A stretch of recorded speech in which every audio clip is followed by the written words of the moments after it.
उत्तिष्ठ भारतः सर्वे भवन्तु सुखिनः सर्वे भवन्तु निरामया।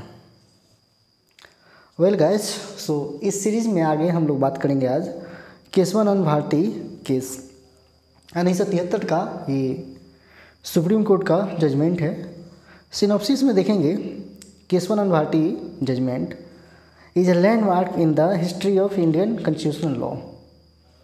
It ensured that the constitution could not be amended arbitrarily by the parliament and the basic structure of the constitution would remain intact. कोई कहीं भी, चाहे वो पार्लियामेंट हो चाहे सुप्रीम कोर्ट हो, कहीं भी कोई भी जो है इस तरीके से कोई चेंज नहीं कर सकता है, अमेंडमेंट नहीं कर सकता है, आर्बिट्रेरली अमेंडमेंट नहीं हो सकता है कॉन्स्टिट्यूशन में। It firmly establish the principle of judicial review of the constitutional amendment in India. This case stated the position of the judiciary as the guardian of the constitution and the protector of the rights of the citizen. It also limited the power of the parliament to amend the constitution. दूसरी बात ये कि यहाँ पे judicial review की बात की गई है, यही इसके जो है शक्ति का स्रोत है। बैकग्राउंड की बात करें तो the Supreme Court in Shankari Prasad case 1951 and Sajjan Singh case 1965 ruled in the favour of almost absolute power to the parliament for amending the constitution। Supreme Court ने यहाँ पे उन बातों का जिक्र किया जो 1951 में संकरी प्रसाद केस में आया था और 1965 में सज्जन सिंह केस में आया था। क्या थी बातें? तो इसमें पार्लियामेंट मोस्ट पावरफुल इंटाइटी हो गया था। उस इंटाइटी को ख़त्म कैसे किया जाए, उस वर्चस्वता को कैसे नल एंड वॉइड किया जाए। This gave Parliament power to amend any part of the Constitution. This mean that fundamental rights were amendable। और यहीं से मामला जो है तुल पकड़ा। So here in I.C. Golaknath case 1967, Supreme Court overruled its earlier reasoning and held that Parliament had no power to amend under Article 368। Parliament इसके beyond जाकर नहीं कर सकती है। Matter in the question, Kesavananda Bharati challenge that the Kerala land reforms legislation in 1970 which imposed restriction on the management of religious property under Article 26। जो धार्मिक स्वतंत्रता की बात है आर्टिकल नंबर 26 में, उससे संबंधित जो प्रॉपर्टी होती है उसकी बात की गई थी। Constitutional and legislative provisions involved, article number 368 और आर्टिकल 13 की बात करें तो whether the Indian parliament has the power to amend the fundamental rights. कैसे ये है कि पार्लियामेंट जो है इन सब में सुधार कर सकती है। Now the judgement is, so here the preamble is a part of constitution. जो फाइनली हम लोग को चीज़ें से एक सारगर्भित फॉर्म में फाउंड हुई वो थी कि the preamble is a part of constitution. Preamble जो है कॉन्स्टिट्यूशन का एक पार्ट है। Parliament in the exercise of constitution constituents power can amend any provisions of the constitution. There are no express limitations to the power of amendment. Parliament यहाँ एक बात लाती है कि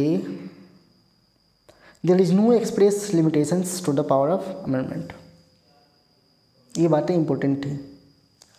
neither the constitution nor the an amendment can be और is law with in the meaning of article 13। तो article 13 जो है आर्टिकल कितना इम्पोर्टेंट था यहाँ से आप लोग देख सकते हैं। Supreme court disuse the doctrine of basic structure through Parliament has the power to amend any provisions of the Constitution. It cannot in any manner interfere with the basic structure, basic feature of the Constitution, without which the Constitution would be spiritless. Now, significance of judgment. So, the government to undo the implications of Keswan and Bharti case, the government enacted the 42nd Amendment Act 1976, giving unlimited power to the Parliament to amend the Constitution. It also provided that validity of no constitutional amendment shall be called in question in any court on any ground. So it was very important for the Constitution and the citizen of India. Now the next case is Maneka Gandhi versus Union of India.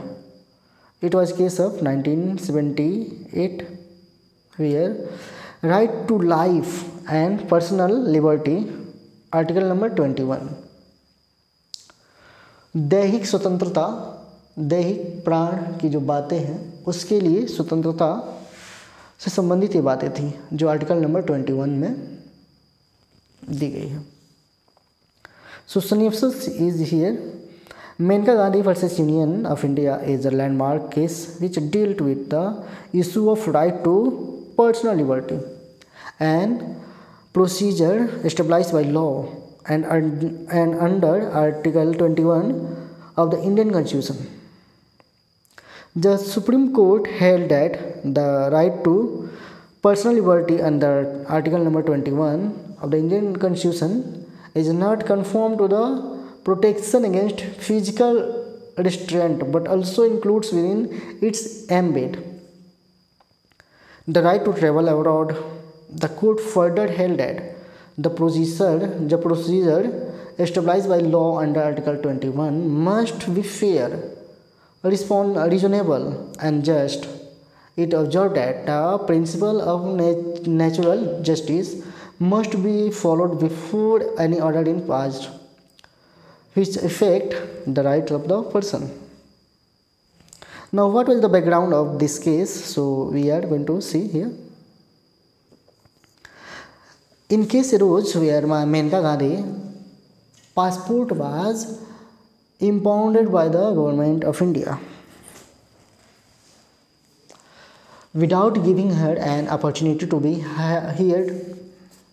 So Maneka Gandhi argued that the impounding of her passport violated her fundamental rights to personal liberty and Article 21 of the Indian Constitution, as the impounding order was passed without following the Parliament principle of the natural justice. Now what was the matter in question? So look, Maneka Gandhi challenged the Supreme Court under Article number 32 to right to constitutional remedies.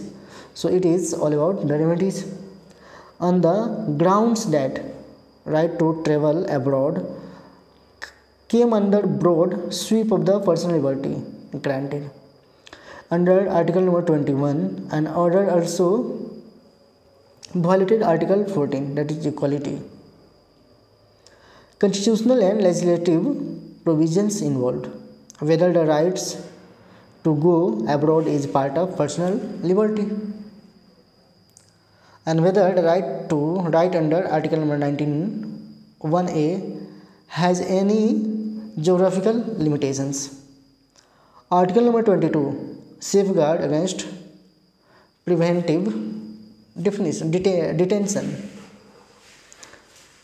Now judgment delivered. Freedom of speech and expression has no geographical limitations and it carries the rights of a citizen to gather information and to exchange through thought with others not only in India but abroad also. The Supreme Court's judgment in the Maneka Gandhi case meant that procedure established by law under Article 21 would have the same effect as the expression due to due process of law. So, the court held that there is a unique relationship between provisions Article number 14, Article number 29, Article number 19 and Article number 21. Therefore, a law depriving a person of personal liberty has not only to extend the test of Article 21, but it must also extend the test of Article 19 and Article 14 of the Constitution. Now, what was the significance of this case? The Milkha Gandhi case gave the term personal liberty the widest possible interpretations. Second point, the Supreme Court expanded the scope of Article 21, which now includes right to clean air, right to food, right to clean environment and more. The environment made in India a true welfare state, as enshrined in the preamble to the Constitution. It marked the beginning of an era of judicial activism.